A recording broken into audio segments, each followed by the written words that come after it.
d'entente, qui voit sa famille, qui voit tout ça. Et Bebeto qui répond plus, mais qui fait des TikTok avec Sarah Klee, des trucs comme ça.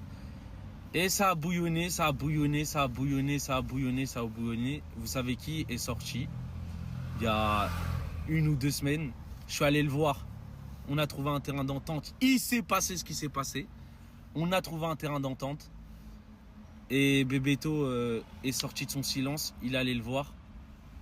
Et voilà ce qui s'est passé. Et voilà. Les frérots, sachez que je ne cautionne en aucun cas ce qui vient de se passer sur les réseaux sociaux. En fait, je sais même pas quoi vous dire en gros. Je vous jure, je suis choqué de la situation. Et Bebeto s'est mis dans cette situation embarrassante parce qu'il faisait le mort, en gros. Il répondait une fois tous les 1 mois. Il faisait des TikTok, il voyait. Moi, j'avançais dans ma dette. Lui, il donnait, mais il répondait pas trop. Il donnait 1 fois sur 1000. En fait, vous voyez Bebeto, wallah que c'est pas une personne en mode c'est pas une mauvaise personne, sachez-le. Et même vous savez qui, c'est pas une mauvaise personne. En gros, il y a eu ce qu'il y a eu. Bebeto, en gros, je pense qu'il avait peur.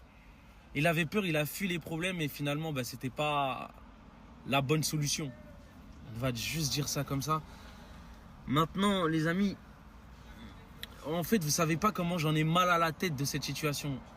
On était 3 frères, un trio de malades mentales et l'argent nous a divisés. Mais maintenant, on peut s'en prendre qu'à nous-mêmes parce que c'est nous, vraiment nous qui a causé ça. Imaginons, on n'aurait pas pris les sous, rien de tout ça serait passé. Maintenant, je pense que dans cette histoire, il y a une morale et une leçon à retenir. Les amis, j'ai que 21 ans. Voilà, on fait tous des erreurs dans la vie, les frérots. Moi, je suis dans le délire où, de toute façon, je vais le rembourser. C'est bientôt fini, de toute façon. Maintenant, Bebeto, je pense que lui aussi, il est dans l'optique de le rembourser. Sachez que, en gros, ce qui s'est passé, c'est regrettable.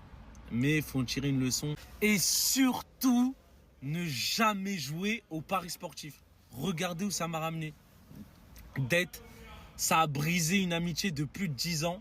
Ça peut briser des familles. Et vous voyez, je vous parle comme ça parce que ça peut arriver à tout le monde. Les paris sportifs, ça procure des dettes. Et voilà, vous savez tout.